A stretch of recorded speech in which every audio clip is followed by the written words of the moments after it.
Yeah, Director Solano is on Zoom. Can they hear it now? Yes. Okay, great. We're 3 minutes. Why, we haven't started the meeting. We're just talking. We've got a little challenge as we break this room in with the technology. From the beginning, it was designed to be hybrid, so we could continue our hybrid meetings as we come back. And this is only the second meeting we've had in this room.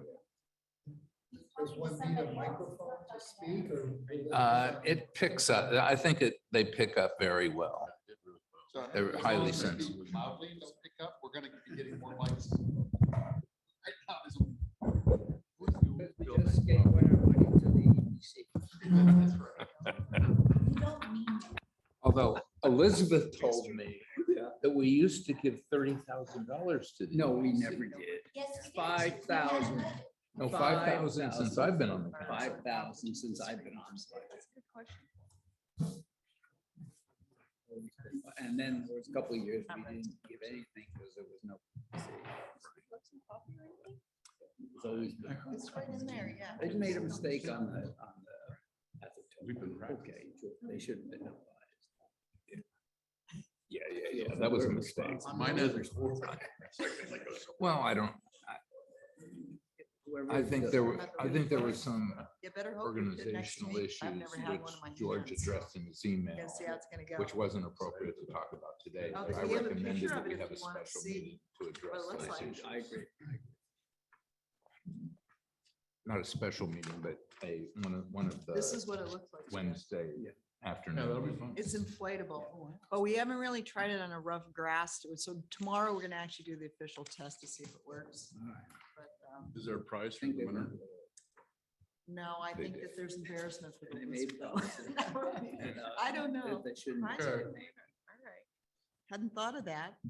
Starbucks I was or surprised it went from Harry's hot 85, dog dinner, I don't know. something. 85 volunteers. These two are online. Be a steak dinner. Okay. 85 Be a vegan, volunteers. vegan distracted. Yeah, I had heard there were 100. I think they don't. You know, if Director Crowley's coming online or in person?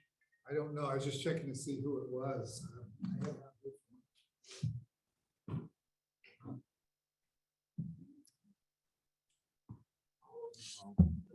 We've got a couple minutes remaining.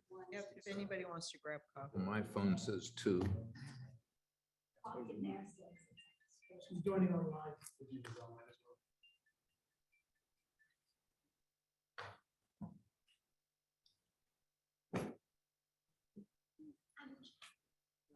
And go here. Okay, well, let's call the meeting to order. The first order of business is the Pledge of Allegiance. I pledge allegiance To the flag of the United States of America and to the republic for which it stands, one nation, under God, indivisible, with liberty and justice for all. Feels particularly appropriate as we think about all the news we're getting on Ukraine. Yeah. Okay, could we have a couple roll calls, please? Councilmember Polito. Here. Councilmember Hawkins. Here. Lewis. Here. Vice Mayor Whitmer. Yep, here. Mayor I'm Padilla. here.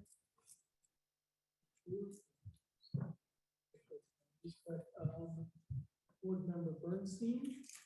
Here, present. Corrali. Present. Line. Board Member Solano. Here. Board Member Jones. Here. Awesome, Board Member McLaughlin. Here. Great. Okay, is there any public comment? No public comment? Don't see anyone online. Okay. So the agenda that I have is 2 items. One is support for local emergency preparedness groups, and the second is joint agency collaboration opportunities. That, George. Sure, I'll take the item number 3 first. This is support for local emergency preparedness group ADAP search communication. The fire board liaison and city council liaison met to narrow the agenda to each topics on the agenda today. And so for the first one, I'm going to turn it over to the chief and the chief. Talk about ADAP, CERT communications, and joint collaborative efforts in the district and the Dell. All right, thank you. So in the short time the fire chief has been here, we've had a great opportunity to meet on several occasions.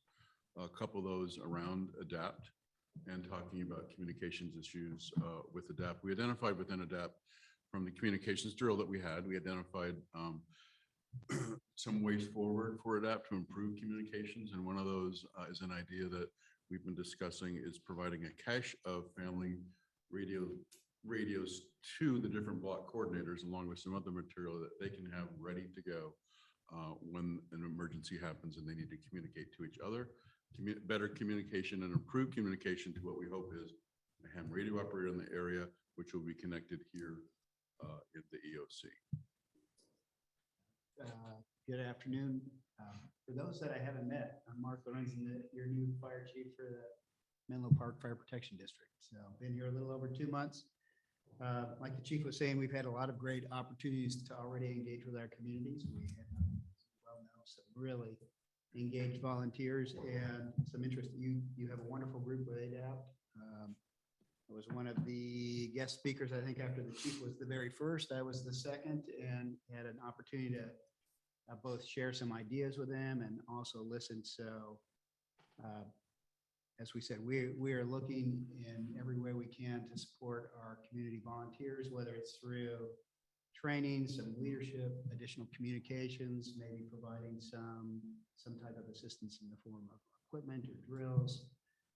So this is just a really great opportunity. Looking forward to hearing from both of our boards what kind of ideas you have related to that, and trying to figure out how we can support.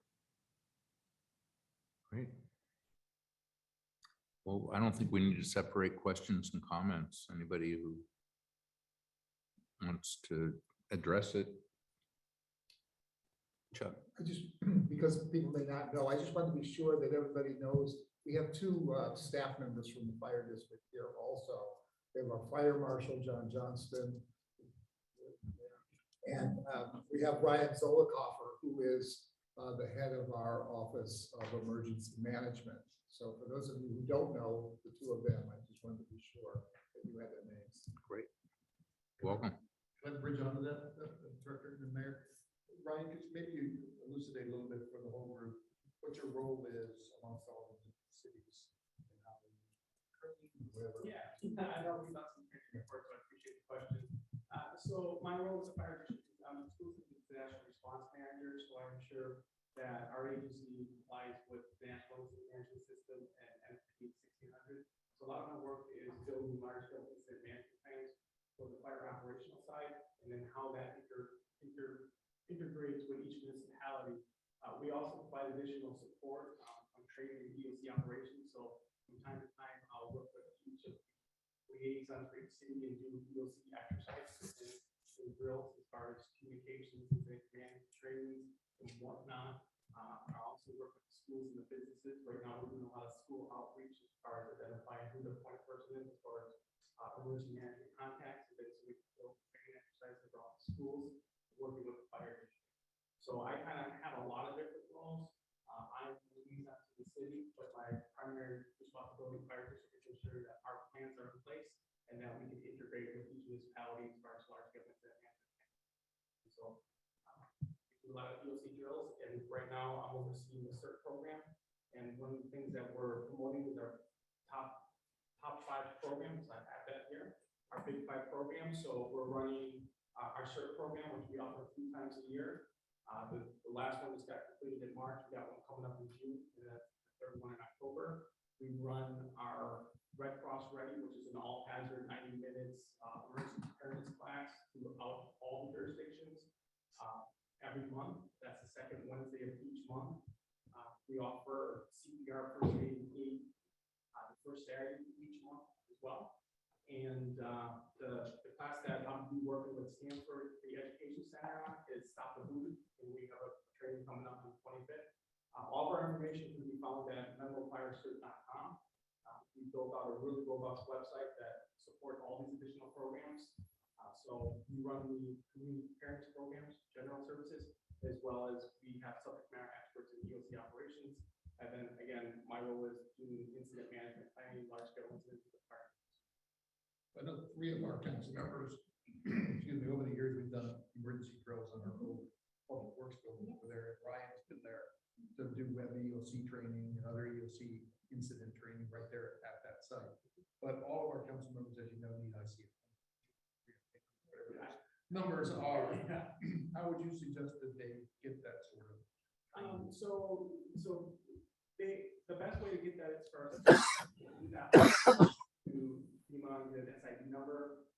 And then what we can do is we can do a generalized training as far as refresher and pulling that information together.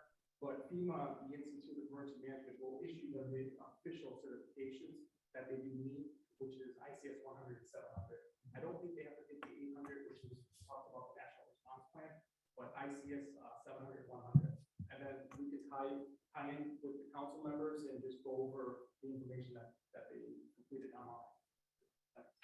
And I can follow up. So go ahead. Sir. I just want to say, I know years ago, we did this and I was certified, but I think that you have to renew. No, there's no renewal. I mean, if you got an official certification, there's no renewal. It's like one and done. I would definitely probably add this caveat is that there's a class online too, which is the independent study, the 908, which is our senior elected officials. That's a really good class to have in your elected roles because it really kind of assesses as far as what is your real responsibility with regards to policy group and to EOC operations. And it doesn't really get so much involved in the command and general staff positions of ICF. It keeps you at your governance level, your policy level. So that's a good class to have.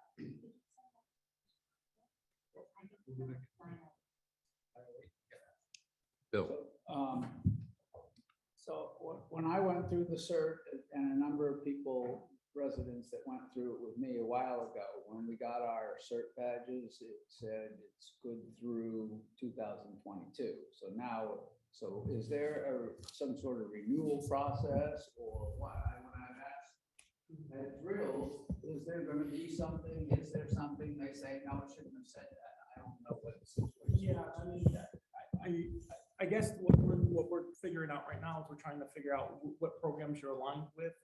The fire districts is in the process of finding those that want to be affiliated, that want to be part of a mission response capability and go out the door and volunteer, whether it's in Atherton, Menlo Park, East Palo Alto, or any of our unincorporated. We're trying to put together a task book, which is a training plan. We would have to do the background and make you an affiliated member of the fire district. In the past, I believe that they gave you a card, is what I've been told. Yeah. And there's been really, it was a card, identification card. What we're trying to do is we're kind of shore up that process. But the question is, ADAP has its own cert members too. So, you know, there's this way that are you affiliated with? So Yeah, that you're I'm with underneath those ADAP. governance. Yeah, I'm with ADAP. Yeah. And then there was something online that said, you know, would you be willing to go outside of your jurisdiction? Right. And we filled those out. Right. It was at least 2 months ago. Yeah. Yeah. I haven't heard anything since. So just Just if you- to make sure. I'll give you my anybody card. Yeah, on- we let's can get follow up on together. that because we're going to be in the process of We restructuring don't that. have a monitor in front of us, so if you want to speak, wave your hand or speak up, because unlike you can see all kinds of information about other people on Zoom. We don't have that here. Diane. I was going to comment that the closing the loop between the CERT training and making sure that ADAP, one of the things we want to know is who in our neighborhood is trained. And it would be nice at our 13 assembly points to have a list of who in that neighborhood is a doctor, if we're stuck, and who in that neighborhood is CERT trained. So that loop of getting that permission, I know is a privacy issue, but when you train somebody, we have to figure out a way to circle back so that we all connect. Yeah, and I believe, correct me if I'm wrong, Chief, but Sergeant Fong is the agency representative for the town of Atherton with emergency preparedness. I could work with him, and one of the things we're gonna do in our initial entry form is have those check boxes. And as long as they check that they're okay with disclosing that information to our mutual partners, we'll just go ahead and forward that to our liaison in each city That'd and be town. awesome. Because I agree with you. As we are the training center, these residents go back into the community, and it's imperative that they become part of your mobilization teams, and you can identify them, because it's part of the process of map your neighborhood. It's just as like map the personnel resources and the competency as far as what training and where they're at. So again, we agree with that intake form. Great. I have a question. I assume the CERT program is a district-wide program. And I'm personally not really familiar with it. I'm very involved with ADAPT. But I don't know what the overlap is between ADAPT and CERT. I assume CERT's a volunteer program. Yeah, CERT's it's an all-inclusive all hazards programs. We run it for about 3 days long. We offer it 3 times a year. It provides the basic first responder skills that one would need, like search and rescue, fire safety, triage and treat, and cribbing. And what happens is these individuals, once they're trained, the responsibility is they would go back into their neighborhoods, into their homes, and they help with the mitigation strategy for the first responders, where they won't necessarily be taxing our emergency services because of the fact that they have some of that fundamental foundation training in place. The neighborhood groups, if there are neighborhood groups like ADAP and some of these other groups, if they want to cultivate the training that these individuals went through the process and form this citizen response team in their neighborhood, that's where they could take that talent, those individuals, and kind of deploy them. If they want to be affiliated with the fire district as CERT, they would fill out a form and they would be part of the CERT affiliated cadre. If they choose to say, no thanks, I don't want to be part of the fire district affiliated cadre, but I'm going to go back into my neighborhood, that's how they get incorporated and rolled out. So we're like the institution of, I'm not going to use the words higher education, but we are the institution of subject matter experts in the field of emergency response. So we provide that basic generalized training to the community as a mitigation strategy. We're just gonna have to Sorry, pass no, it that's around okay. because people Did- online. The That's folks okay. on Zoom have a couple of hearings, so we'll have to. Did I answer the question? Yeah. Okay, thank you, sir. Appreciate it. Elizabeth? No, I think he explained that really well, because my question always has been is how do we merge in our ADAP team of CERT volunteers with, the fire district's programs that they have. And so that, we work together and we're not, working at cross purposes. Absolutely. At the risk of exposing dirty laundry, Yes. I want to say that I don't think there is a coherent plan at the fire district level at this point. Okay. So I know Ryan is speaking from a professional standpoint and what professionals are looking for. But I think a number of us on the board have a different vision of what CERT is and should be. And one of the reasons even for holding this joint meeting is to kind of hear from you too. So I'm just trying to make it clear that it's not settled how we do this. For example, the fire service is a very hierarchical organization, and, reporting structure and so forth. It's totally unsuited for disasters where people just have to spontaneously respond as needed. My opinion is that we need to have a more flexible response organization at the local level, which is what I would be looking at. I live in Menlo Park, but what MPC Ready or ADAPT or Repact in East Palo Alto could do. They wouldn't be mobilized. The earthquake happens, boom, they're gone. They didn't get a call. No officials, did a little communication thing or something. They just respond. But at the professional ranks, there's this idea of, we're going to mobilize them and they'll do sandbags and things like that, or they'll do shelter, which is 3 days afterward. I think it's just not very clear. And I think we're searching for the right program to use here. And I think, well, anyway, I just want to be clear that I just didn't want to have a one-sided view of this, because I think there is a broader view from the volunteers themselves. And I'm a CERT trained person, and I'm part of that CERT response as well. Well, Um, Yeah, So- thank you, Chuck, for adding that. Go ahead. My question is, right now, the city of Atherton has an event once a year where we do this big drill. What is the role in the fire department in that drill and certain? I mean, who comes to that? Because from my understanding, it's not just Atherton people. But it's not the No. city of Atherton does that. Who puts that on? Adapt, So adapt. our private citizens put that on? No, it was, But yeah, CERT people Tom, come as Tom well. Pressing did, ADAP, right? Yes. And so, yeah, but the ADAP is just not only Atherton residents, right? I mean, he would draw people from all over the peninsula. Yeah. Which was, a huge crowd. And so that was impressive. That is impressive. And so we're hoping that that ADAPT momentum, continues and continues to grow. But wait, but ADAPT is principally an African community group organized to respond to disasters, because we fundamentally believe we're going to be on our own. And there are others that come too, because it's been very well organized for the drills that we've done once a year. And I'm not suggesting that's appropriate for other communities in the district. I'm not really, it sounds like CERT would provide a level of specific emergency response training that would be maybe a little more than what most of us in ADAPT have gotten from just doing the drills that we've done. But there have been drills in every of the major communities. So there has been one in EPC or EPA, as well as Menlo Park, and then Atherton, doing 3 a year. And those were good training opportunities. And the fire district was always there, and they showed us additional things. So while they had their drones and everything like that, one time we did cribbing, or another time they critiqued us going into a building that was damaged by an earthquake. How do you do search and rescue if there's absolutely no lights on and stuff like that? So they observed it and they critiqued us. And so it was kind of a joint.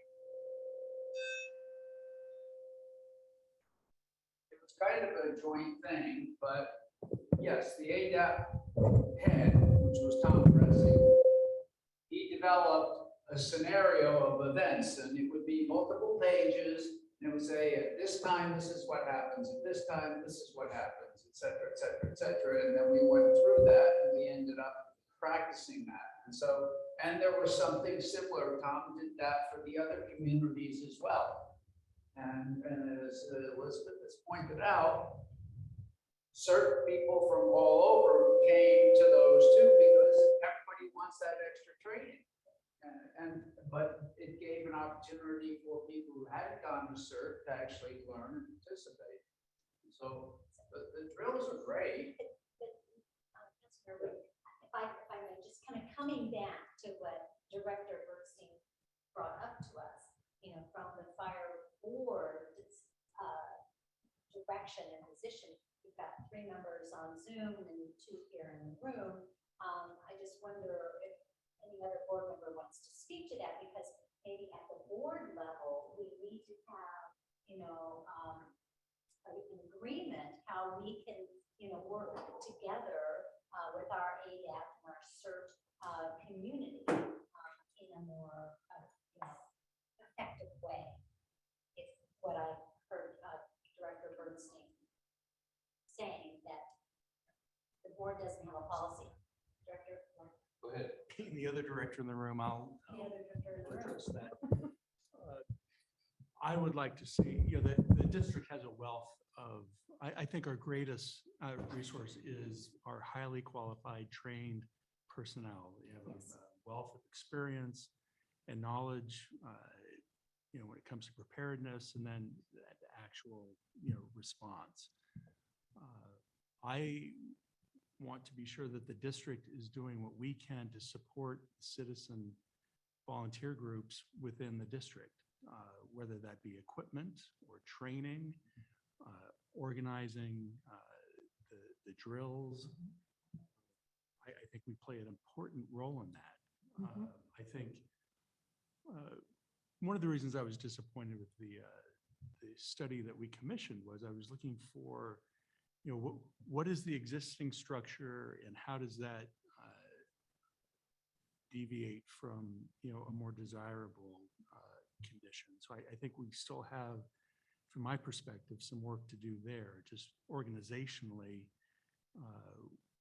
How does that get accomplished? How does the district best support the community groups with those things that I mentioned? So that's, again, from my perspective, I think the district plays really an essential role in that, the training, the exercises, and equipment. And equipment. Diana, you. Yeah, I have actually a clarifying question. Do the Menlo Park and the East Palo Alto Citizens Group run their own drill like Atherton? You said that we go to East Palo Alto. Are you saying that Atherton goes and runs our thing? And Tom ran them all. well, Tom's gone. And which he is organized, big. and he organized Yeah, it all. that was, But I don't know who the president is right now. well, that's a big There, question. she's right behind. It's you. Tom I know, Owens. but she'll tell you it's. No, I it's think it's, Tom I Owens. think it's Tom Owens. Yes. is the president, and I don't know if he or working with, Ryan's team are going to make the scenarios and organize it or not. I don't know. I can't tell you. There hasn't been really a big emergency practice, really. Right. We had lots of people, and so. Well, we did have that big. Yeah. Right. That was- That was Tom right after the, well, during. So Tom left, but do the other cities, let me ask you, I guess, do the other cities run their own equivalent, or are we literally as our little citizen group going around and doing everybody else's too? I'll try and answer it with my little knowledge that I have here. I can't tell you what they have done in the past. My goal would be is for us to coordinate a drill that all three cities can attend. And so we can all work together. And whether we rotate that around through the three communities, I mean, that would be the preference. I think a small enough group where we could do that. Yes, sir. Yeah, so Chief, the reason there was something that was done in each of the communities is because we removed it within those communities. So as we were going out and doing search and rescue and things like that in those communities, there would be an education from that surrounding neighborhood as you would go to a place where, you've been sent because there's been quote unquote an injury or something like that. If the people were home, we showed them how to turn off their water, turn off their gas. Okay, and then we would also tell them what we were doing and invited them if they wanted to come down. So it was an education of the community around as well as that. So it'd be great if the fire district could do that, but I think that there was a value of it going into each of the communities as opposed to one central one. Sure. And then for Atherton, because Tom Preston, Tom Owen is here, Tom did run those, but our specific focus is for Atherton. When the other communities have their trainings, certainly that members will go to get that experience. But for ADAPT to be trained and then to have block coordinators and area coordinators, so our residents can get ready and be ready to respond, because when something happens, we tell them up front, we're not going to be able to come for a day, 2 days. And so that's their whole mission. And the training plan is still the training plan. Every month, there's another training topic, much like CERT, that leads up to September, that includes a communications drill to then actually practice what they've learned throughout the year. Are the other cities as organized as we are? That's a great question. So I've attended the 3 different meetings. They all have different levels of participation. MPC Ready seems to be pretty robust. They're all focused a little bit differently. And so back to that question that you asked, maybe perhaps, and again, with the benefit of time. We want to make sure that we give you what you need for your organization. So perhaps it ends up being a large district-wide cert refresher and then individual things to address what ADAPT needs and MPC ready and the EPA, what is it called? Repact. So don't remember what your question was specifically. I'm trying to ask whether the other Oh. cities are based on districts. We have assembly points. And our philosophy is that our citizens go to a neighborhood, and we have 13 in our city. Are the other cities based the same way or I is it? think Director Bernstein probably, since he's a part of the MPC ready group. Yeah, let me say, go ahead. Sorry, I'm trying to find the raise hand function. I just want to, well, first of all, I'm sorry I can't be there in person, but let me just answer Diana's question really quickly. Diana, I think each city is different, each jurisdiction is different, and they're probably organizing in the way they see the best way of doing it for their individual communities would be. So I think like for MPC Ready, I've been involved with that, as has Chuck. You know, it's a much larger area. And so they've got like the block coordinators, probably the basic structure is very similar, but their needs are pretty different just because it's a much more diverse city and they've got a bigger area. I don't want to speak for Repact, but you know, I think they're just trying to do what they need to do to organize in the best way possible. And Robert can probably speak to that. But I mean, Chuck, I didn't mean to interrupt. You might have some other thoughts regarding Menlo Park. I think Virginia's right. I mean, it is different. Just to give you an example, I am the what's called area coordinator for the Willows, which is on the other side of Willow Road. At the height of the pandemic, I had a little over 100 volunteers, each of them having a couple block area. And when we started meeting, right, you know, there were like 85 people on the Zoom call and it was fabulous. And what we tried to do is take a census of all the areas that we had, find out who the vulnerable people were, who might need help for shopping and things like that. And as you imagine, after about 2 months, the interest kind of died at that point, to the point where we'd have 20 people at a meeting and so forth. And that one of the problems is kind of keeping this all going. And, but it is the same kind of organization. We don't have the rally points, although in the Willows, we have our field hospital set up at the school. I mean, there's nothing there, but that's where it would be. We've got, I mean, so we know where we would go. One of the things when you do it from the ground up, from grassroots, is you don't worry about the niceties. Unfortunately, when you're a professional and you work for an agency such as ours, and Ryan is in that, Ryan has to do it in the more official way. It's just what's called upon. So people would say to us, well, did you get permission to use that property? And we said, no, in an emergency, we're just going to commandeer it. And that will be our emergency place. And that's the difference between kind of a commando organization, ground up, and one of those military top-down organizations. So that's different. Now, Atherton is a little bit more spread out and it was able to do it in a more organized way. Menlo Park's much more chaotic in terms of neighborhoods and things. Virginia? I just want to ask a follow-up question. Do you have caches of equipment stashed Yes. around in places in the park? Yes, And you feel like you are well-equipped? we are very well equipped.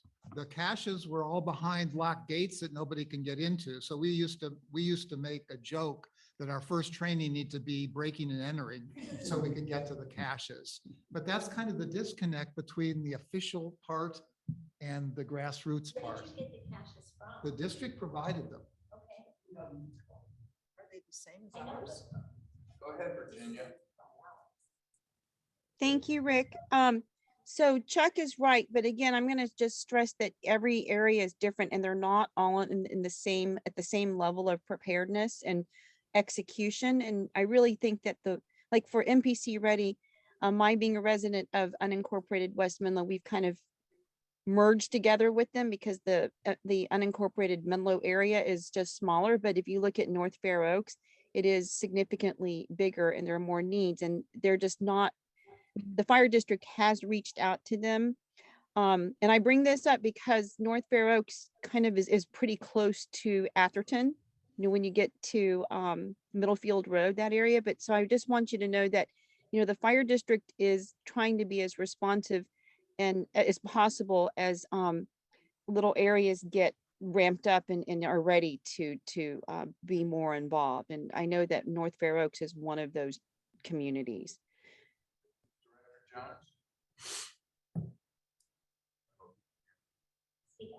Robert, could you hear me? If you have your hand up. You're on mute. Okay, can you hear me now? Yes. There's two things that I want to maybe throw out and point out to the group, to everyone. I think that, as Virginia said, and I think others have said, that each community is uniquely different, but they're the same. When an emergency happens, we all should be able to move from community to community with the same standard or structure, so that we're all talking and responding in the same way. The two areas, one has to focus on understanding what that structure will look like, that command structure that the group will perform under. I think when Tom was running the emergency program exercise, we went from community to community, and there was a continuous structure there, so that if you left Atherton and went to East Palo Alto, that structure would be the same. So I think that's paramount as to making sure that whatever we do, whatever the district does and the community engaged in, that there is a uniform structure there, so that we all can, if get called to that area or end up in the area, that we really know how to follow commands and follow the structure.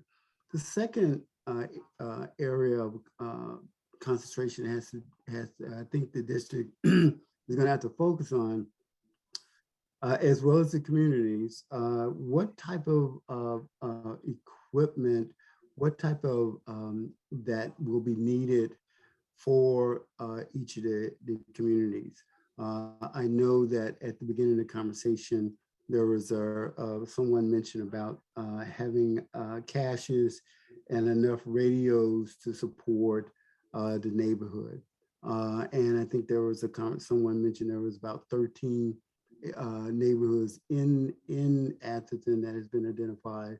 But the broader question is, what type of what kind of radios are you actually looking for the district to support in? Is it radios to fit in everybody's hand? Is it FRS, MRS, or everybody have a ham operating system with them? So I think that's going to be important, because as you say, part of what I see the board really focusing in on is developing those policies and procedures around making sure that happens throughout the district, and not necessarily to one area or the other. I hear the need being expressed today. So, and I think that need goes across the grain to all of the other communities. So to me, those are the two areas that I think in terms of making sure that there's proper structure. And I think Ryan and his staff is trying to put together that structure there so that we can all operate and have the same type of skills necessary in order to repeat that same action in other communities. And also looking at the equipment and supplies that is necessary to make sure that each area is fairly well stocked with what they need when a disaster happens.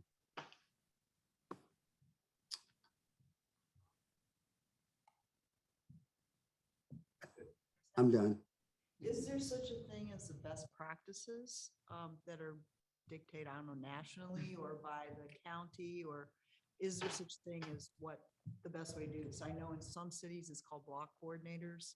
I don't know if ours with the assembly points, and then we have that kind of structure. I don't know, what is their best practices, I guess I'm asking, that we could then cookie cutter across?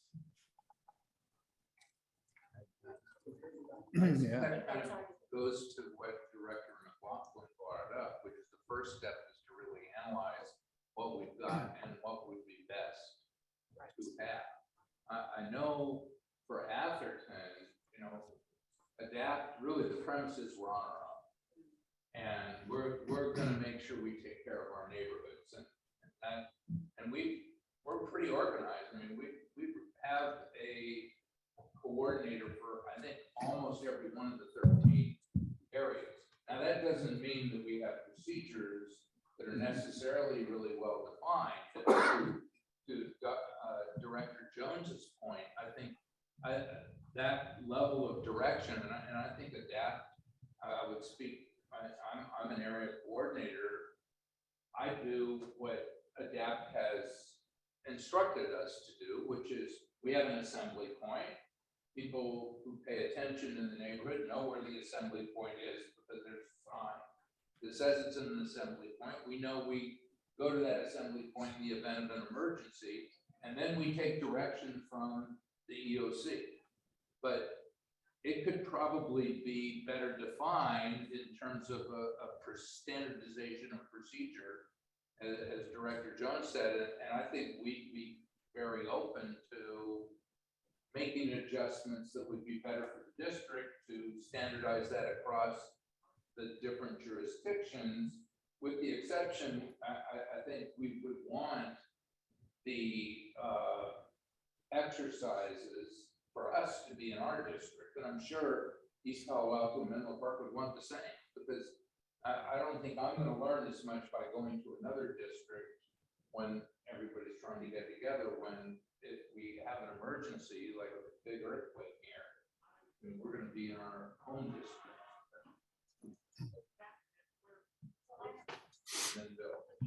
It's really just procedural.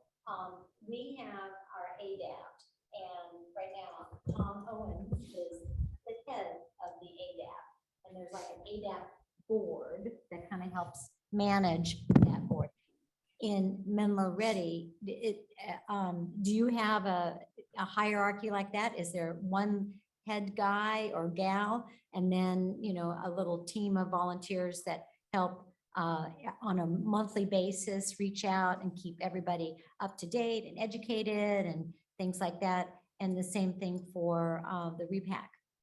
The quick answer is yes, but ADAPT is more mature as an organization Okay. than any other organization. So my follow-up would be that the heads of those three organizations should really kind of get together and do what Mayor DeGoya is talking about, and kind of creating, a standardization for, the responses for all of our Or maybe communities. the district could lead that. Or I mean, the those are fire three district. Volunteer organizations, we know how what it's like to be in a volunteer organization. Exactly, but People get strapped and don't have. no, exactly. But if we have the same kind of training going down throughout, even if the fire district kind of takes the lead and gets those three groups together, because I don't think that's ever happened, to my knowledge. Maybe, Susan, do you It know? used to, there was a chance, opportunity a couple of years ago that all three neighborhoods plus the unincorporated area was meeting on a monthly basis to kind of do what you just got to mention in terms of trying to put together a structure that everyone could agree to. That got disbanded, and so I think there's some encouragement to kind of look at that again, that particular structure, maybe not in the larger scale that it was in, but maybe whether it gets down to the area leaders for each one of those cities getting together to look at it and talking about it, and then being able to disseminate that information to its own group at that point in time. But Yeah, I think that is in order. Maybe we should look at that a little bit further. Because we do over in East Palo Alto, and I'm the person that's trying to facilitate that activity over there. We do like Atherton, and Atherton has been our leading model for looking and structuring things in our area. We do have neighborhood coordinators. We also have block leaders, and we're trying to. And we have 6 neighborhoods in our particular community we have identified. So we're trying to look to staff up all of those areas, as well as a sufficient enough block coordinators, captains, to be able to support the neighborhood coordinator and activities goes on there. Bill, then Rob, then Virginia. Yeah, so, you know, as Director just said, and as I mentioned earlier, all of the CERT people, this all started, you know, before there was even CERT. And then as we got more and more people trained outside of Atherton and we expanded what we were doing, people from other communities participated. In fact, a lot of people who did a lot of the leading in ADAP were actually from Menlo Park. And so they took back what we were doing here with the, you know, locations and everything. And then, you know, it was a couple of years ago, all the area coordinators, we sent out letters to every one of our residents and asked them how many people live at the house, and, you know, did they understand what was going on? We would also give them, you know, the get ready print that we did. And I think the other communities were considering doing that too. So we've tried to, at least in Atherton, as well as to propagate out to the other organizations, since they were actually a participant in this, you know, how to organize your community. Now, some people don't want to give out all that information. We understand that. And some people are, you know, say, even here in Atherton, say, you know, I'm not going to go to an assembly point, I'm going to stay at my house. But we've tried to make sure that we know what we're doing. The issue is we need to refresh it.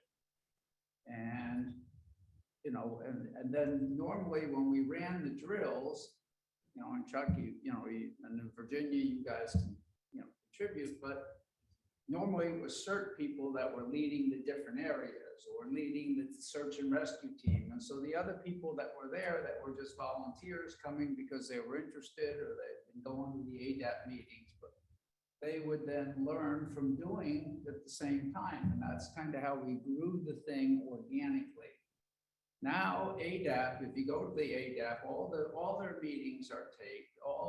They have special programs there. How to, you know, what's a go bag? How do you build a go bag? How do you do this? How do you do that? All that is there. And so that could be propagated out to the other areas if they don't have their own. But yeah, this thing started in Victoria Manor, then grew to Lindenwood, and then it became a town-wide thing. So it is pretty well organized, at least here in Atherton. We could use more emergency caches, but and we could use communications equipment. I think definitely from an ADAP standpoint, that's what we need. And 1 or 2 more caches. We need one at Menlo College. There's 1,000 people there during the day. 1,000, that's, you know, that's enough to have a cache. And we have a couple other areas we could use another cache. So, but that, you know, I think that gives you a little overview of how we've tried to propagate from an ADAP standpoint, propagate the information out to the other communities because they wanted to be, you know, participate in all the drills, and they come to the meetings even today. So anyway. I've got Rob in Virginia. I just wanted to know, we just had a train go by in either direction. And if we had been in that old building, the way it used to be, everybody would have had to stop talking. I didn't even hear it, Rick. Is that a good thing? It's progress. Rob. You're muted. Thank you, Mr. Mayor. the question that I've always had, that I've sat on this board is, I know that Atherton is a town city that has the jurisdictional authority as through the state to do the DSW certification and to actually run an emergency preparedness OES because of the authority that the state gives you. Who in a disaster? Okay, we have 3 cities, and then we have the unincorporated area of the county. Are we going to set up 3 individual OESs since the authority rests through the state, through each of the cities and town and communities that we have? And the fire district, being a special district, doesn't have that authority. So how are we going to work that out? George? Happy to talk about that, Director Solano. So, I mean, you're right. When an emergency strikes where we operate under these command structures like everybody else, and we would implement our EOC as need dictates, and it could go from 1 to 50 people. In this room here, as our EOC, we've got 12 lines on the floor and those sorts of things. And then we would swear in disaster. Can you speak up a little bit? I have a problem hearing being on a Zoom call. So we would swear in disaster service workers and go through all of that process, as well as we set them up in the community based on need, whether they're working at a shelter in the park or helping us with, emergency search and rescue or anything like that, whether they're a CERT volunteer or a local ADAPT individual, we would handle that as well through our EOC. But with respect to operating 3 independent EOCs, I think that's really based on need. I mean, we're not going to send our public works staff into Menlo Park to sit inside of their EOC if the disaster is a localized disaster in Atherton. That doesn't make sense to us. So we would probably function in that way, just like Menlo Park or EPA would. All right. Well, I don't think Atherton is the problem here, because ADAPT is pretty structural. And since your police chief coordinates with ADAPT, I don't consider Atherton an issue. What I consider are the city of Menlo Park, where I think it's still where they don't even have a representative from the city of Menlo Park that either coordinates or is a representative to work with some of these volunteer groups. And I don't think the fire district, since we are a special district, are the communities that we serve going to delegate that authority to us as a fire district, even though we're a special district? Or do we rely on the 3 communities or 3 cities in one town or 2 cities in one town relative to that authority? So it's, I think it's definitely a confusing situation, since an earthquake would affect all of us. But if it's a situation as a fire, it would probably be very simplistic, because there'd be an OES or some type of a command center that would be set up by either the town or the cities that we serve. So that's what I'd like a definition of. I'd like to see who's going to be in charge. I don't think we've ever done that. Well, wouldn't it, Rob, my understanding is, I guess the county would be in charge. And my understanding is, in the emergency services board meetings, Menlo Park Fire District has always been a part of that. Well, they're not a member, Bill. The fire district is not a member of that board. Well, maybe the chief needs to handle that, but I believe that you've come to the meeting, so I don't know how you're not a board member if you're not coming to. We are not members of that county board. as a fire district because we are a special district. There's no doubt for me. For us, we go to our EOC, our city manager's in charge. And I mean, I know what we're doing. That's And- the way most communities do it. So, And then we go to the Virginia, county. you had your hand up, you took it down. Yeah, I kind of agree that if we're all going to be on the same page at a more centralized level through the fire district, maybe it's, and I'm trying to not be Mrs. Fix-It, but maybe that is something that we talk about in the emergency preparedness committee meeting. And maybe we have a mini meeting of just the leaders of the three groups. I mean, I'm just throwing an idea out there. I mean, because I do think that if there's, and we have an opportunity right now with the new chief, especially since, you know, he's kind of learning, but also, you know, might bring some ideas that he's worked with before into what we could do better. Maybe that's something that we should do, is to have the leaders of the three groups, I guess, and the chief together to see, you know, what we can do, kind of what Elizabeth said. But I'm just 1/5, and that's my 2 cents. So I don't know how others feel, but I do think that maybe the people who are working and volunteering on the ground might be able to give better input than we can sit here and guess about.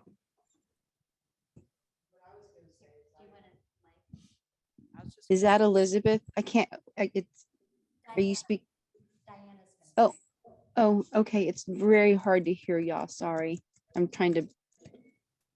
I was just going to circle back to Atherton. I'm on our citizen committee, and I participated recently in a communication drill we did.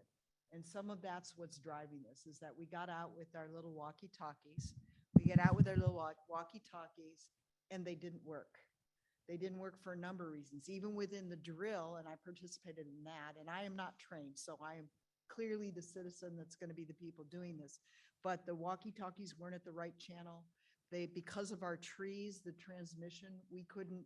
So we have this whole scenario set up where we have these 13 centers, and then everyone from their neighborhood is supposed to call in, but we couldn't reach from where, and again, it's because it's organic. So the location of those 13 things kind of just happened organically of who volunteered. It wasn't like someone sat down and said, well, the range for a walkie-talkie is this, and this is where, so it wasn't like that. So now we're coming back, and here we are, there's, you know, many years later, there's new technologies. There's, you know, I would like to see us look at what is the actual solution that we should have, and then deploy it, and then have it be consistent. And then once we do it once, you can do it everywhere. That's what I think we were counting on the chief and the city manager to do that. And that's why we're doing another drill just next year. Every September, we're going to do another drill. But there was a report that chief, you know, your sergeant put together for us and made some recommendations. And I assume that we're going to see something come to the council with regards to that. Now, you know, the fire district, which is one of the things that you had in there, wishes to support that, we would be more than happy to do that. And if you want to roll it out to other organizations, that would, if it will work here, it should work elsewhere, because we have more trees than most people, which affects the communications. But anyway. Hey, Rick, Jim, go can ahead. I just piggyback on what Diana said? Because I actually participated in that drill, and it was fantastic. And I was just trying to think about how we can scale it to the other emergency groups, because it was a very big eye opener for me. And with obviously with the needs, the unique needs from Atherton. But I think a drill just from the communication perspective was very useful, and it was excellent. So Diana, thank you very much for inviting me to participate. I mean, it was really a great drill. And I think a lot of people learned what was good and what was bad about, you know, the communication system. I mean, just even as basic as what kind of radio do I have? You know, ham or FRS. I mean, any just something so basic like that. But it was great. And I'm just wondering if that could be a first step in trying to get all of the jurisdictions to, you know, align with a goal, because I think communication is so important for emergency response. especially at that retail level. Director McLaughlin and then Director Jones. Again, just to narrow the focus down to the town, I have a question for Chief McCauley. We've made several references to the cache of materials and communication devices and whatnot. Do you have what you need? Is the inventory complete? How can the district support? That's a good question. No, we currently have 3 trailers which are cached. They're deployed around the community. I know ADAPT is looking for at least for a 5th. And then at one time there was a medical trailer, because we are fortunate. We have 4 or 5 doctors on our team where we can actually have a real field hospital.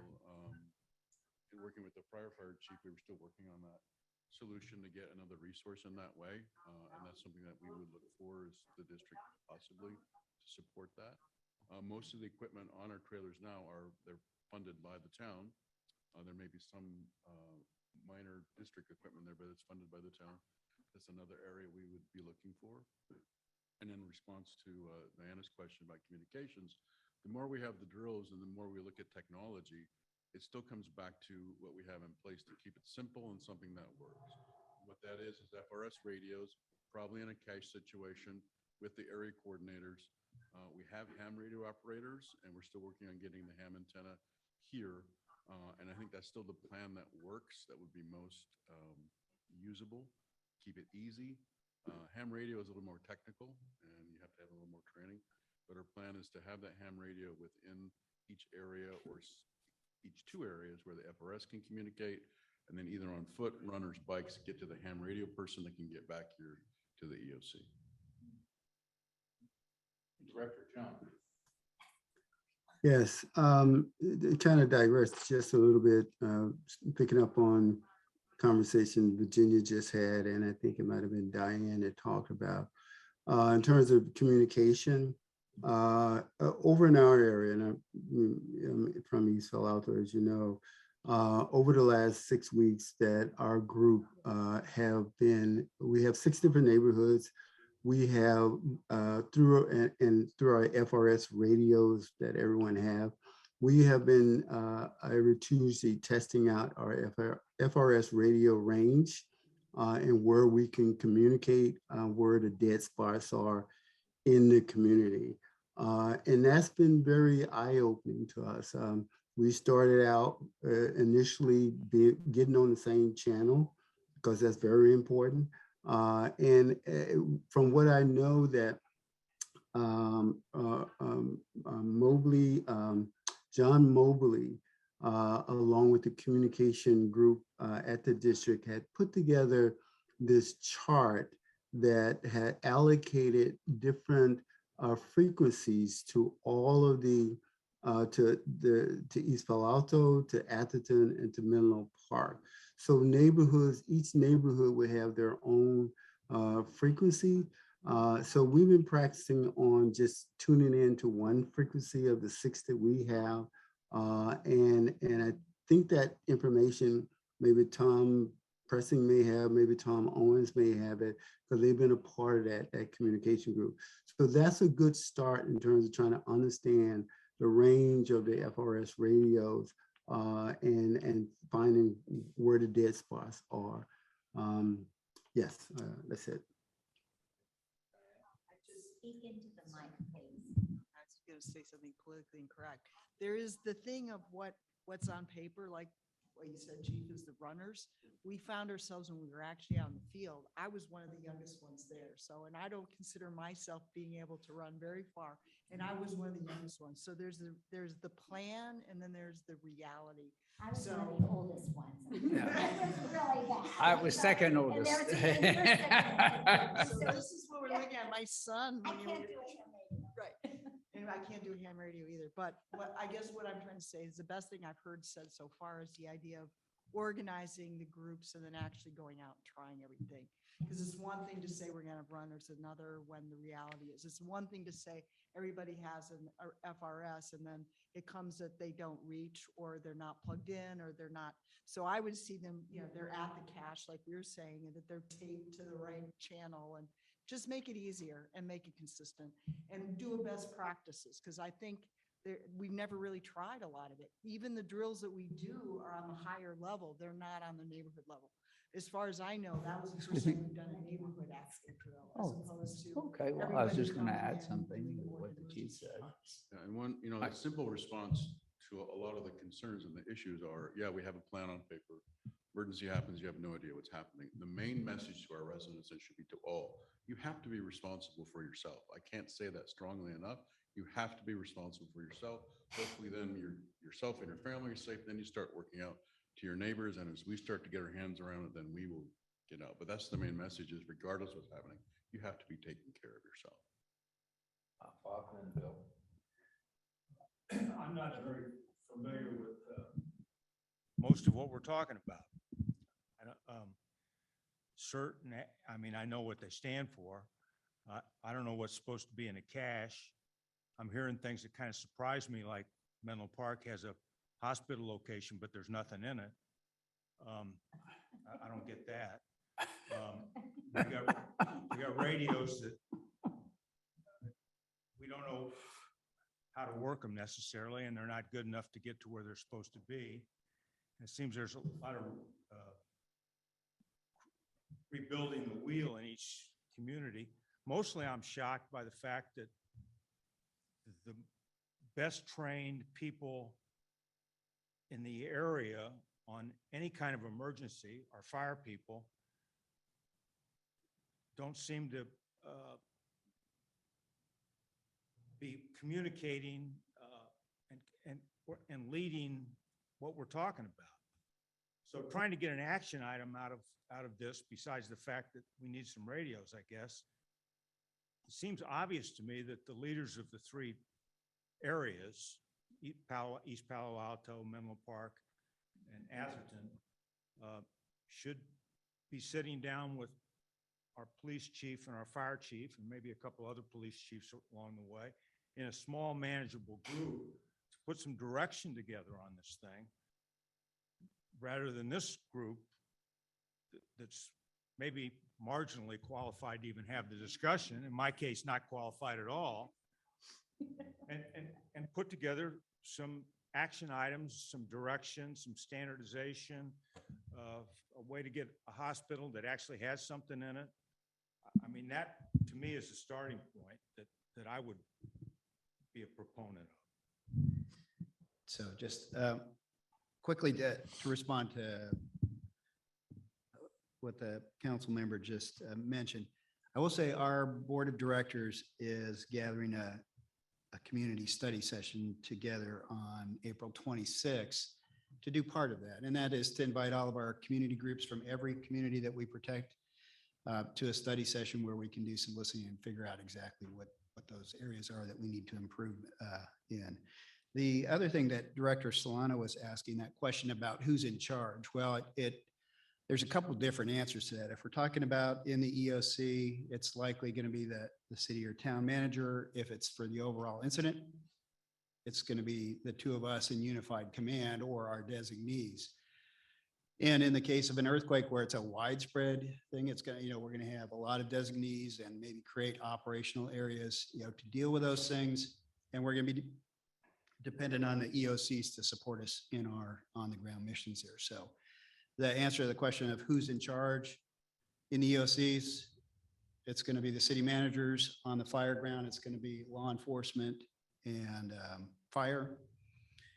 And, Mayor, like you said, when you were talking about the premise of ADAPT, of being on your own, I mean, it's a very pragmatic and realistic premise. And I think we all realize that our communities are going to be very much on their own. We're going to be quickly overwhelmed when we're talking about the earthquake, especially, and we're going to be incredibly dependent on our community volunteers and leaders to stand up and do that. So, and I think that's what we're all here for today, is figure out what that is and how we can support it.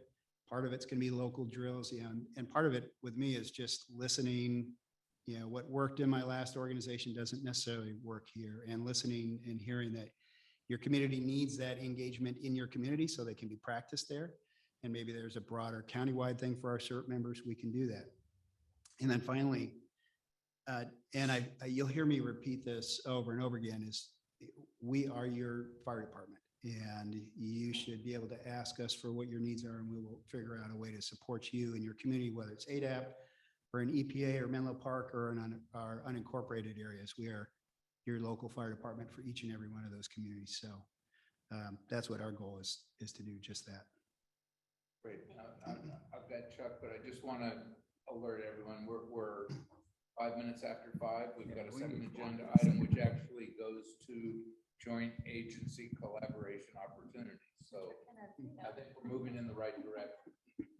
I just wanted to expand on the date that the chief mentioned.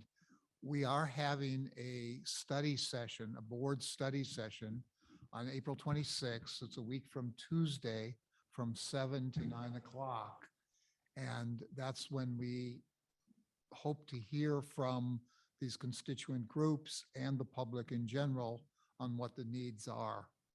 And just to second this idea of how this is going to happen, at any one time, there's only roughly 35 professional firefighters on duty. And we're in a community that if it's during the work week, there's 100,000 people in the community and 35 professionals available. I'm not speaking of the police, I'm talking about fire professionals, but paramedics and emergency medical services. That's it. And that's why this volunteer aspect is so essential. Unfortunately, we're having our housing public meeting on the 26th. Yeah, but we So can we ask can have- ADAPT to make sure that, Yeah. that we'll have people there, but we're going to be tied up with this Yeah. public meeting on housing. You've heard of that. We'll send the chief. So Item 5. should we turn to the second agenda item? I don't know if staff has.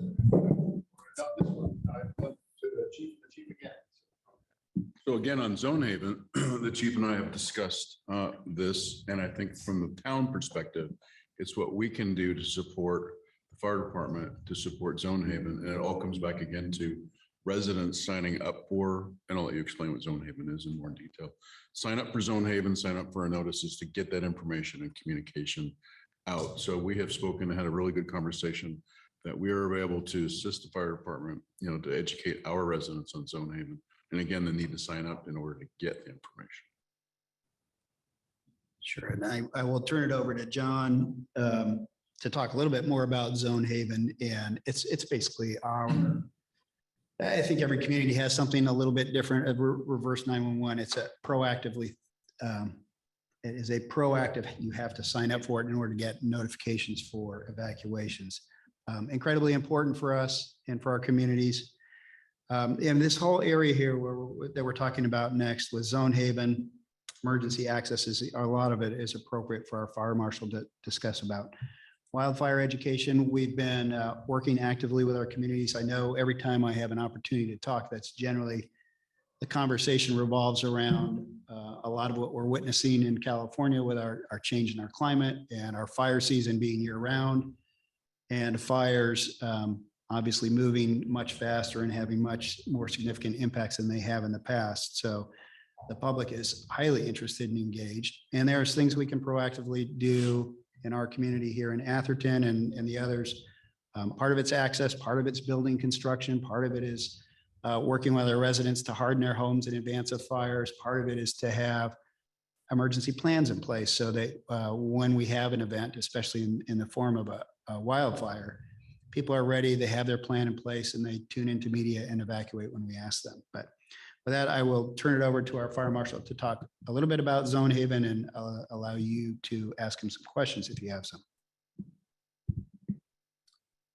Good evening. I know I've spoken to each of you before about this item and wildfire a little bit, and I know that I'll be in front of you in the next handful of months with the next code adoption process, and I'm sure we'll be addressing wildfire to a degree in there.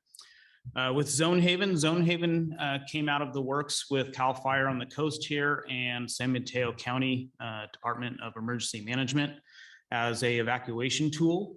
And as that developed, it has actually grown quite large and is being adopted almost statewide with most agencies now. It's pretty impressive to see how it's adapted. But obviously, with knowing where California is at, having an evacuation tool is definitely a necessary need. Over the last 3 years, we've worked with each of the law enforcement agencies and actually had a team collaboration in developing each of the zones based upon topography, geography of the roads, evacuation routes that we were able to look at, and did what made most sense for groupings to be able to evacuate people onto main evacuation routes and get them out safely. Once we developed all of those zones, then I actually spent time with each police agency, and then we were able to specify target areas, whether it was specified, schools, care homes, different government facilities, areas that we could set up for, pet evacuations, large, whether it's horses, et cetera, walking routes, other routes that may not necessarily be a traditional road that we have, because we know that Walsh Road has its own trigger. So we have partners that we work with. And then through that, it is really a resource tool in two methods. One is for the public to be able to sign up and receive notifications when their zone changes a status, whether it's a shelter in place, go into a warning type notification that something is happening, prepare to evacuate and evacuate, or when everything's all over, it's actually safe to return back to home. So those notifications go out. It's connected through the Department of Emergency Management with the county through their notification system, which is actually in a transition period right now with the state of California. So that is one tool. The second tool is actually all the behind the scenes aspect, really, for the police department and the fire department to be able to utilize resources, pre-plan the evacuation. So if an event were to occur, numerous different types of events, it obviously is more than wildfire now, but we can pre-designate the types of resources, routes, and again, a lot of facilities that are in here that the public may not see. And we can actually choose what the public can see so that depending upon the situation that comes about, we can initiate these triggers. And we can also be pre-planned on the number of resources that would be needed at intersections, et cetera. So it's a great tool for us to be able to work out, do training, and that training has actually occurred now on the administrative side with Sergeant John Fong and Commander Dan Larson with the police departments. And so now we're working at how do we do training collaboratively, in being able to simulate these different types of events. So with the community, I think you guys are well aware at Marsh Road, we had a banner hanging up for most of the pandemic in city of Menlo Park on Santa Cruz Avenue. Again, most events weren't happening. So we had a Zone Haven banner up there most of the pandemic. Station 4, we had a banner up there. And then we've taken out numerous ads in the Athertonian, Almanac, and in Menlo, a number of ads to reach out to the community to encourage that signing up. So I believe that we've been able to do a fairly good job of really blanketing the community to sign up for those that want to. And we are now working on a trifold brochure with also a magnet to put on your fridge so that you know your zone. You're going to take a Sharpie, write in your zone and put it on your fridge so that you're well aware of the zone that you're in case you forget. However, your phone's going to work there. So we are working on some initial publications, but then collaborating with our partners on getting this distribution out. There's a lot of different ideas that we have so that people could be aware of their zones. But right now, that's the phase we're in. Is messages email or text or both? So that is the messaging comes out on cell phones, and I believe it also does email. It depends on what you as an individual put in and are willing to share and how you want to receive it. Has anyone signed up? Yes, I have. Have you? No? I get SMC alert, but not zoning. So that's SMC alert Is it the same is, so thing? it is the same thing. So this is a interface Oh, that gets okay. to. I was just wondering because, you know, to get 2 times that amount. Have you sent out notices independent of the SMC alert? No, we do not. So that's, it's essentially the So if you same get the thing. SMC alert, then you're signed up. Yes. No, it's San Mateo County SMC alert, like, Granada Road is closed. Either in both traffic or directions. weather. So if you signed up directly with SMC alert, then you will not have the zone notification. So when you go to Zone Haven, that is what's going to connect you though to your Just to my zone for zone. notification through your cell phone. Oh, I like that better because I get random things. So that was my question is there a Zone Haven sign up? There is. Yeah, that's what he was saying. And that'll connect you so you know what zone you're in. Get that out to the community.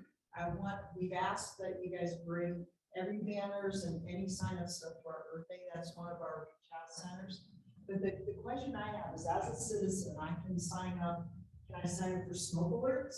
I can get, there's all these different kind of alerts that people can get, just like what she said. And we're confused, like, who are they all coming from? And it would be really amazing as a citizen to have all of it be through one thing. Right. And on the zoning one, I don't understand why you need to know a zone if it's going to your phone. It's gotta know. Where this thing is going is super cool, is that it will know your neighborhood, how you routes out. I don't know if that's implemented yet on the citizen side, but it's gonna be amazing when it's all in place. There's a lot of tools and it's a matter of us utilizing the right tool at the right time.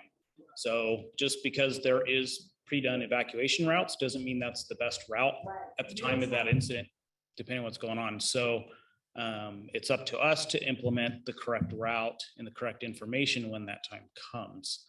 And but to go on the larger aspect of lots of agencies, lots of information, I can't speak to how other government agencies, outside in the information they send. Hopefully the information you're getting should have some sort of a pretext or an aftertext that would indicate who it's coming from, so that, if it's something that you wish to not receive anymore, or at least validate that this is a legitimate resource that you're getting this information from. So from the citizen, Zone Haven is an exit route. It is a notification tool for evacuation aspects, which also would include sheltering in place, that is only going to be through the authority of the local law enforcement and fire department. So you guys control what's on the map. Do we as citizens get to see the map? So if there's Yes, there is a citizen access on that. And you guys do it locally, and that's how it ends up being specific. Yes.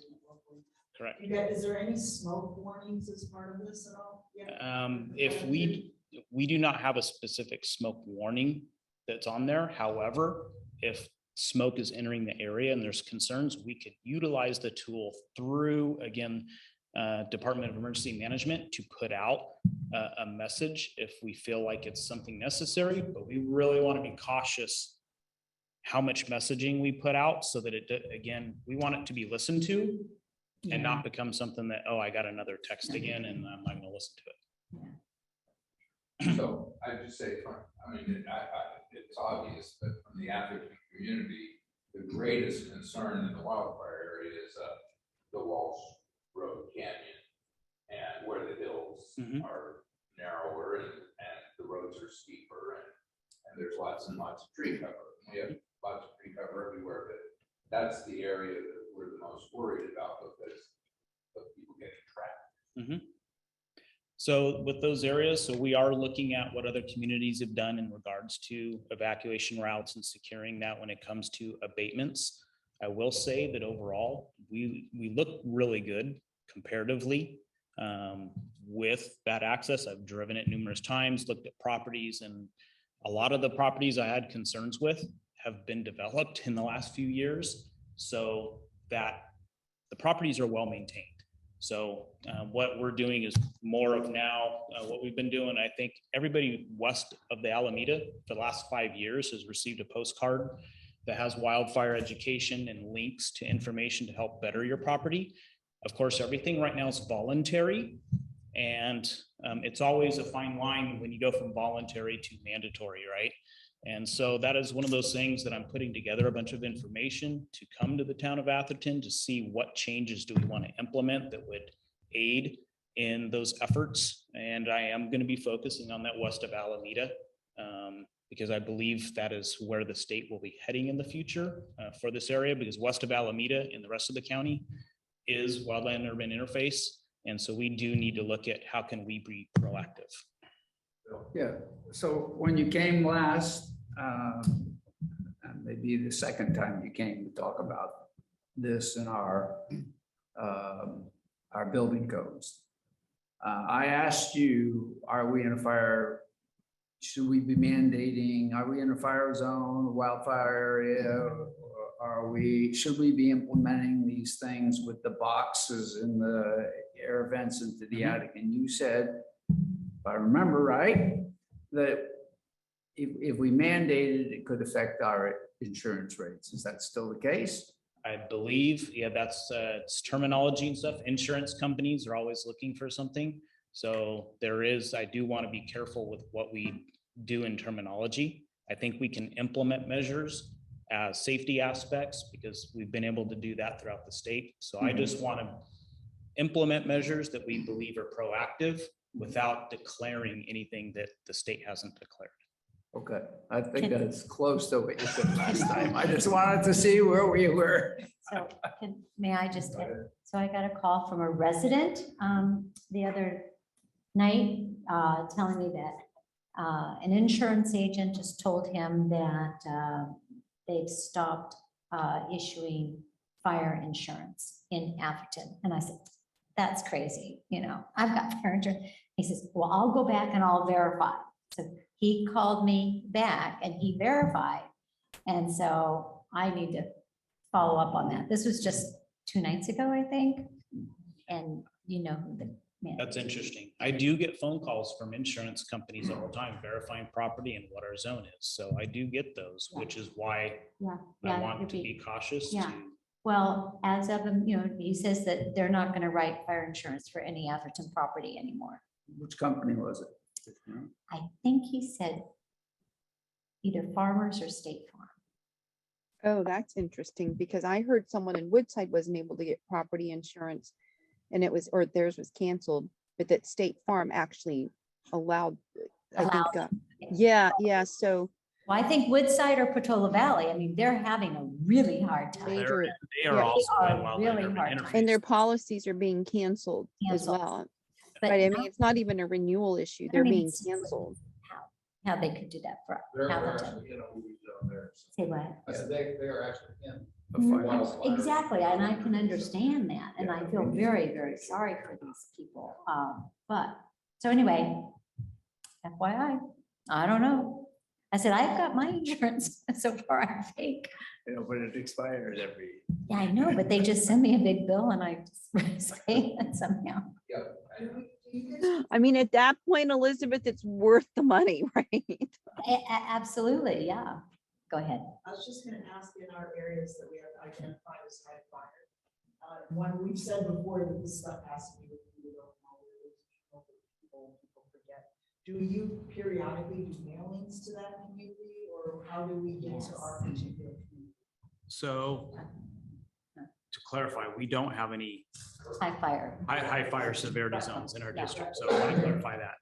But obviously. Or the thing that you just sent to the Walsh Road. So that got mailed out to Yeah, everybody? and they do that West of every the Alameda, year. and that's been occurring, I think, for the last 5 years. Yeah. There was a booklet that Even was more, also sent even out. longer than Yeah, that. you guys would do. it's been a while. There was a trifold that, you know, actually, I went and we canvassed up Walsh Road one time, you know, just to make sure everybody had received it.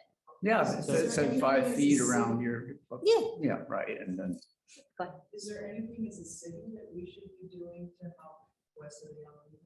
So right now, I think we have the warning siren, we have zone haven for evacuation purposes. The fire district has a weed abatement program that we are aggressive with that and maintaining that, and we work with the homes and development. So right now, everything else is voluntary when it comes to building construction and dealing with combustibles near homes. I will be coming to the town to discuss what is appropriate, if we want to address that, or maybe be more proactive or stronger in our messaging in regards to volunteer aspects.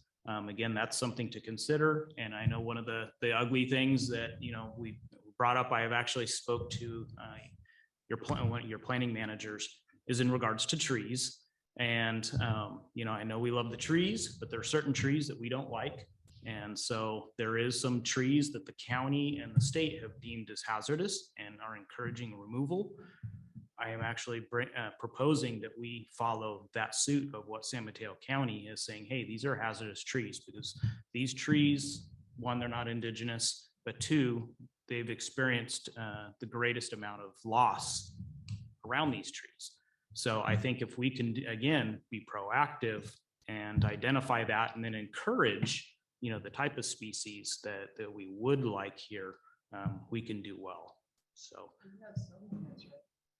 We made recommendations which Yeah. trees we don't want to have, like Eucalyptus. Yeah, things I like that. sent But a if there are list more, last if there are week. more, yeah, we'd love to hear. Yeah. Yeah, your city staff does have that list already, so. In terms of interfacing with Acacias. PG&E and their wires and their maintaining of their wires, which we know is what caused a lot of the big fires, are we at risk for any of that? Is there anything we as a city should be policing on that front? I did speak to the town already about that, about encouraging, the PG&E does have management around their wires. But then again, it is up to the homeowners and stuff for what's below that. And, but we're very well manicured over here, so it's not a big issue, but you still have trees that could fall on that. And again, certain types of trees that are an issue. We don't have high wind events here comparatively with that. Yes. I know. You can never say Look at never. my I'm not gonna patio. say that, but that is one of those things that I did address, is that, we could look into, hey, where are those potential areas? When predictable is preventable, Yeah. right? So if we have those areas, what can we do? Because the town can actually enact a district and say, hey, we're gonna underground all these wires. And maybe you coordinate that with PG&E, because they are in an undergrounding project, but I'm sure they're addressing that in a lot higher severity areas, priority areas. But the town is able to be proactive in, undergrounding utilities, et cetera, if we see it to be a risk in a certain area. Maybe again, west of Alameda is an area that we want to address first, and then we decide if we want to go further. I'm way in favor of underground, always have been. But short of that, are there other things like transformers or specific things you guys have identified as risks that we should be aware of? I have not identified anything that. One of the things that is helpful, especially with your council, if you have opportunities to legislate through lobbyists or anything through the Public Utilities Commission to force PG&E to underground, I recognize they're probably not going to do it right here because it's low risk, but our biggest risk is going to be from a fire that carries in the open space down. So if they can work on underground up there, it can reduce our risk here. Yeah, they gave numbers of how many feet they were gonna put, but none of it's anywhere near there. It's their risk, and they're driven by financial concerns, right? So it's not the most logical. I just want to see if there's any public comment on this week. I noticed now we have 14 participants online. And I can see, hadn't been aware of. yeah, I can see them here. Just a few might be joining my phone that are not following the chat. We've posted some messages, but just in case they are. Yeah, so if anybody has public comment that is on the phone, you can indicate by clicking the reactions button and raising your hand, or by providing a chat, and Anthony will let us know. I don't see anyone with public comment. No. We have another half hour. Okay. Well, we're moving right along. We don't have to use that. We don't have. Just on the insurance, to make sure that lots of us get the sometimes weekly emails from the insurance commissioner's office. I don't. That well, I get them. Yeah, I get them all, and there's been a big issue around insurers denying insurance, particularly for fire due to wildfires. I thought they were directed that they had. And there's a solution that they've implemented. So anyone who has that problem, including an Atherton resident, ought to contact the commissioner's office because they're quite responsive. Okay, And they're quite serious about making sure that everyone is insured. okay. I'll relay that to my friend. Yeah, they've directed the insurance companies to do. Yes, go ahead. Smoke. You guys get a fire, are you in charge of smoke too? And ask You that mean air because- quality, air quality? Air So- quality. So in terms of alerts and messaging to people, and this is getting bigger and bigger and bigger. It's the first time in my life I had an orange day just like a year ago. And our citizens, a lot of them are elderly. If you're a parent like me, I know it's a smoke day because the kids don't go to school. It's just like a snow day. They have snow days now, but there's a lot of elderly that don't know that, and we need to get messaging out, both on what we're talking about, weed abatement, and these messages on here's purple air and all that. But right now, it's kind of different groups are in charge. So kind of, I think of fire, I think of you guys as being in charge of smoke, but I don't think you actually are. I think it's air quality and they're different over there. But from like a reality, again, what's on paper versus reality, it'd be really useful to have an organized messaging around all of the work stuff, including smoke, which is related to what we do. So when you guys go out and hand out those brochures, you're also telling people to sign up for things like purple air and so all of this stuff on the citizen level, because it's now more prevalent and it's going to be more and more prevalent, we kind of on a community level have to maybe beef it up. So it's getting down, the messages are getting down. So Diana, what meeting were we? Was it just the other meeting with council that we were talking about? The town was going to add another here at the new center. So where else do we have a purple air at the park? From the town's position, we have now, we'll have two purple air locators. But then throughout the community, residents can put one in their They can have it inside their house homes. or outside their. And you can go online and see where they are. Okay, Yeah, this becomes relevant because we're about to institute a leaf blower rule that says if the air quality is bad, yeah, that you can't blow your thing. So we've got to figure out how to get this information out. yeah. And if zoning is a flexible tool that's determined on a local level, maybe we can decide, I hear you about not, I wanting people to pay attention. I want to hear every time it's a purple area, which may be a lot. But look, that's another conversation that should be had on some level by somebody.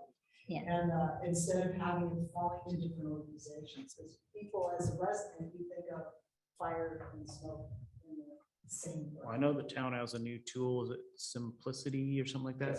So to me, that's a great tool to be doing messaging like that. Like, oh, you're looking for different alerts, but I think sending that out would be great because now you can link people to different government agencies to sign up. So Right there. there Have a you little go. insert. Yep. I think that's, I'm signed up on there. It's great.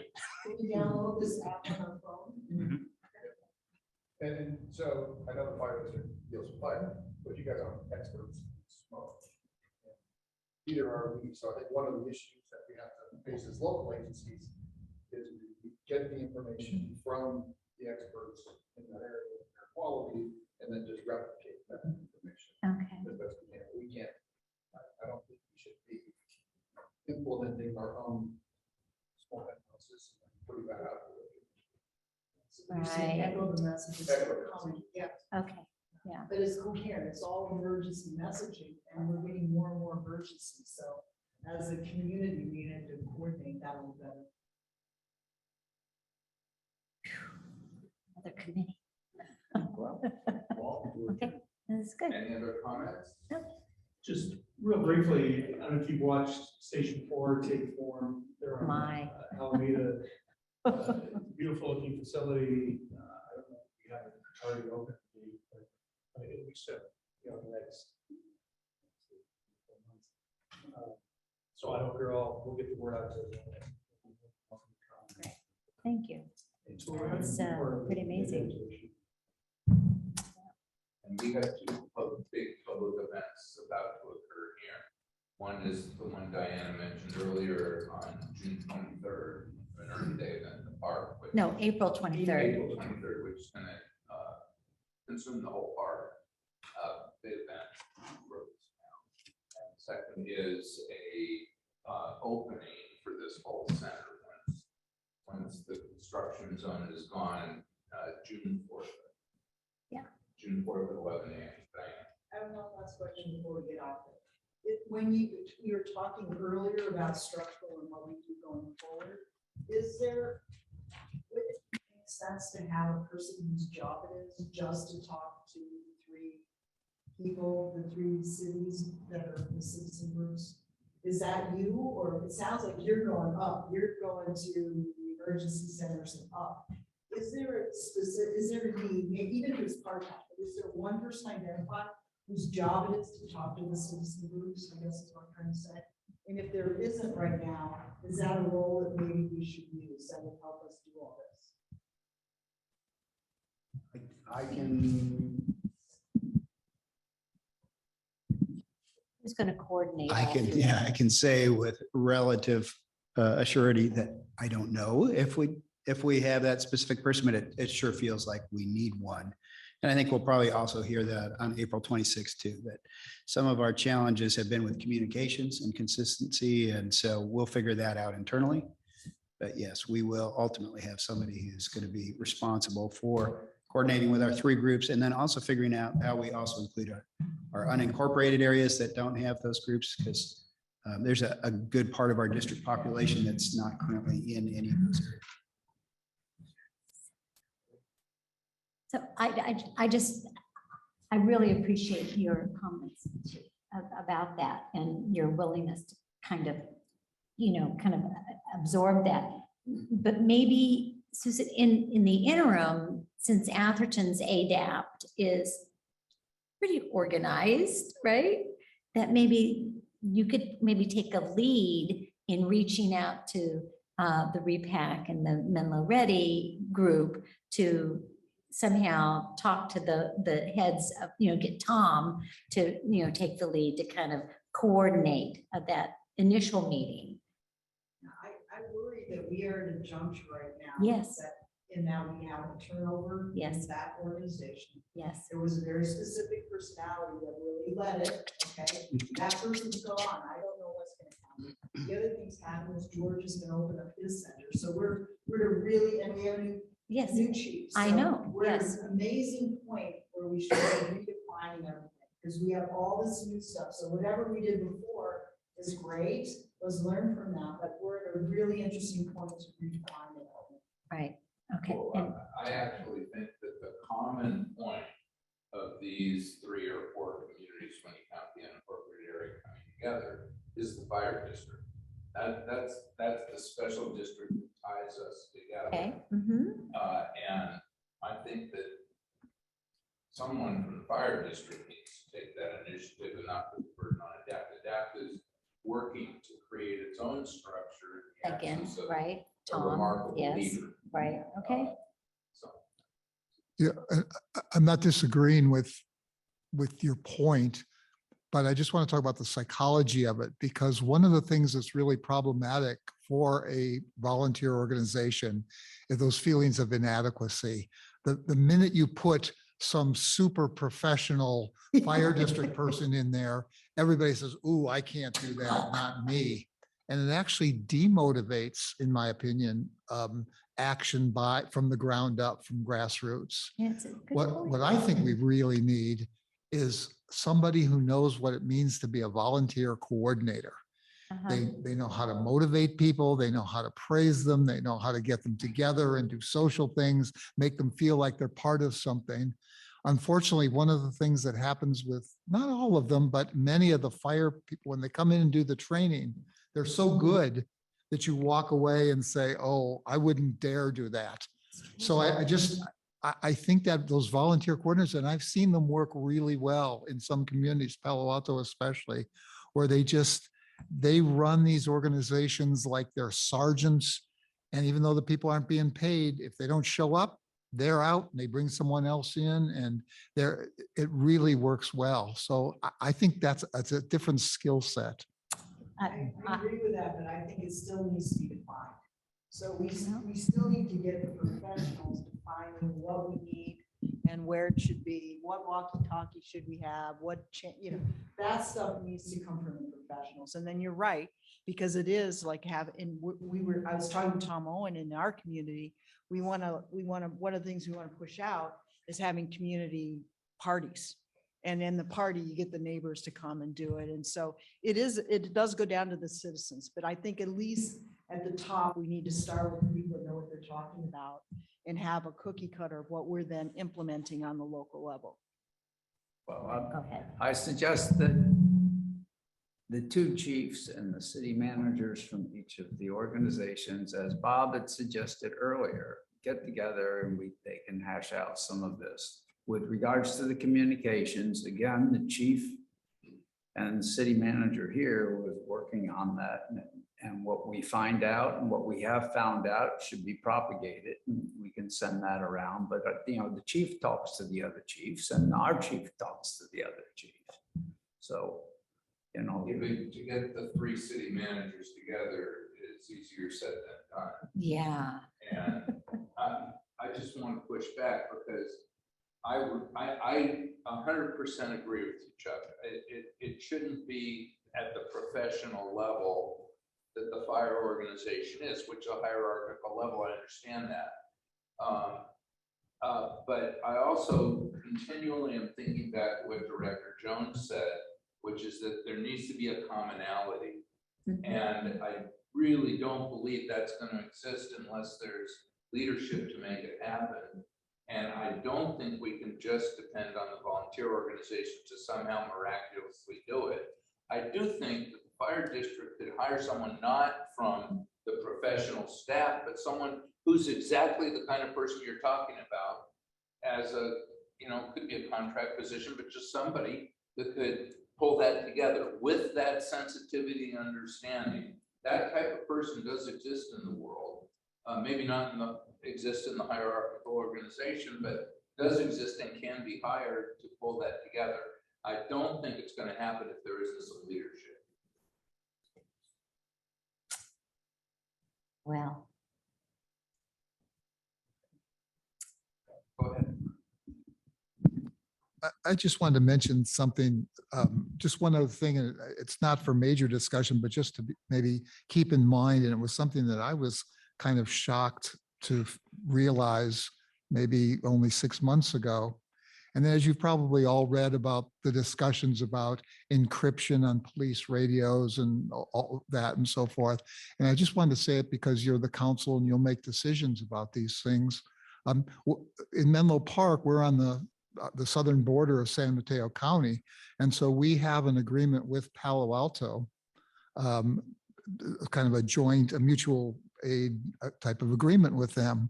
And I didn't realize this, but in all this talk about encryption and privacy and so forth, it turns out that the fire district doesn't encrypt and the fire district can't talk to the Palo Alto police. And it's just an interesting thing. And I've never seen it in print. Nobody talks about it.